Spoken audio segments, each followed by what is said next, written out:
Você provavelmente já ouviu falar de carros que são rápidos, caros ou tecnológicos. Mas e um carro de papelão? Não é piada. Ele existiu. Ele rodou por décadas. E era o orgulho da Alemanha Oriental. O nome dele? Trabant.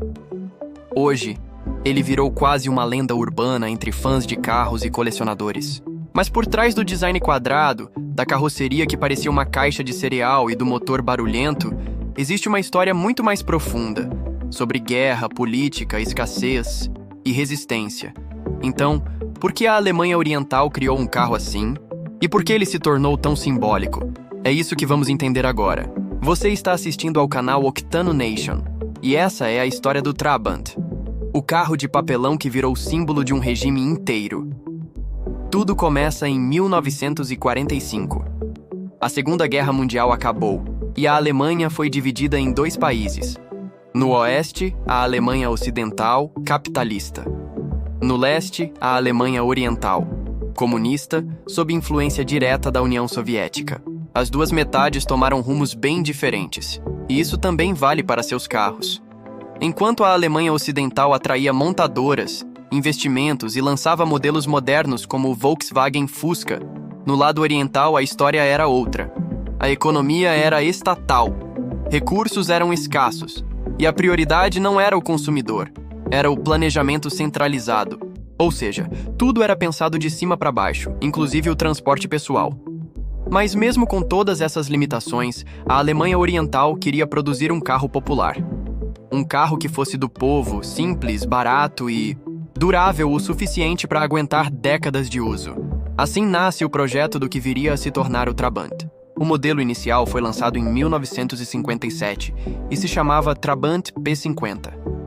Mas o verdadeiro ícone surgiu em 1963, com o lançamento do Trabant 601. E aqui vai uma curiosidade. O nome Trabant vem do alemão e significa companheiro, ou satélite. Uma referência direta ao satélite soviético Sputnik, lançado alguns anos antes. Sim, o nome do carro tinha uma vibe espacial, mas o carro em si, nem tanto. A carroceria do Trabant não era feita de aço, como a maioria dos carros da época. Também não era alumínio nem fibra de vidro. Era feita de um material chamado Duroplast, que era basicamente uma mistura de resina plástica com fibras recicladas, como algodão e celulose. Sim, celulose, o que levou muita gente a apelidar o Trabant de carro de papelão. Mas por que usar esse material? Simples. A Alemanha Oriental não tinha aço suficiente. Então os engenheiros precisaram improvisar. O Duroplast era barato, leve, resistente à ferrugem e podia ser moldado em formas simples. Não era bonito, mas funcionava. E olha que curioso, em muitos aspectos, o Trabant foi até ecológico antes do tempo.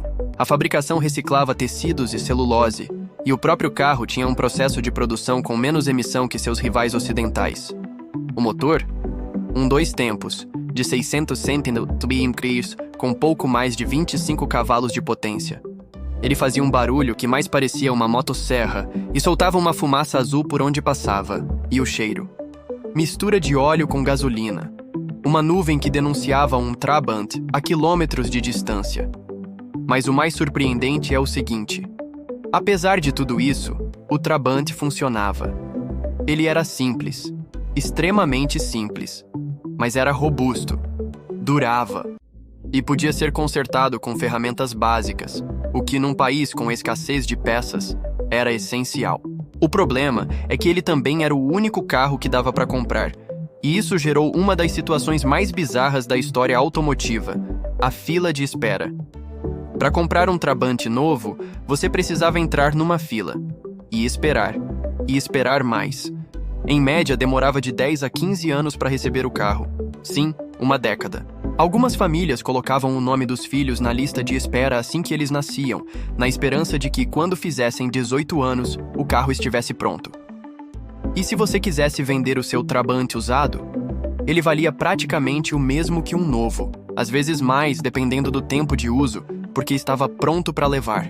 Com o tempo, o Trabant virou símbolo, não só do transporte na Alemanha Oriental, mas da própria realidade socialista. Lento, ruidoso, limitado, mas resistente. E aí vem o momento mais cinematográfico dessa história: a queda do Muro de Berlim, em 1989. Quando os alemães orientais finalmente puderam cruzar para o Ocidente, milhares de trabantes fizeram a travessia. Era uma cena histórica. Filas de carros pequenos, barulhentos, soltando fumaça, invadindo as estradas da Alemanha Ocidental. Para muitos, aquele foi o primeiro contato com o outro lado e também o começo do fim do Trabant. Depois da reunificação, o Trabant virou piada. Era visto como símbolo de atraso de um sistema que falhou. As pessoas começaram a abandoná-los, jogá-los fora, trocá-los por carros ocidentais. Mas algo curioso aconteceu nas décadas seguintes. O Trabant virou cult. Hoje ele é peça de colecionador. Existem clubes, encontros e até eventos só para donos de Trabants. Muitos mantêm os carros originais. Outros fazem adaptações absurdas. Colocam motor de BMW, sistema de som moderno, até ar-condicionado. Tem até um movimento de conversão de Trabants em elétricos. Uma ironia incrível, considerando o quanto ele era barulhento. E talvez seja isso que explica por que o Trabant ainda vive. Não porque ele era o melhor carro, longe disso, mas porque ele representa algo maior. Uma era, um povo, uma forma de viver, com todas as suas dificuldades, mas também com criatividade, resiliência e até certo orgulho. O Trabant pode ter sido lento, barulhento e quadrado, mas ele foi de fato o companheiro de milhões de pessoas. E isso nenhum carro de luxo consegue imitar. E aí, o que você achou dessa história? Você conhecia o Trabant? Já viu um pessoalmente? Ou melhor, se tivesse a chance, você dirigiria um? Me conta nos comentários. E se curtiu esse vídeo, não sai daí. A gente tem um episódio sobre Toyota e o recall mortal. Clica aqui para assistir. Vale a pena. Se inscreve no canal, ativa o sininho e até o próximo vídeo. Tô te esperando lá.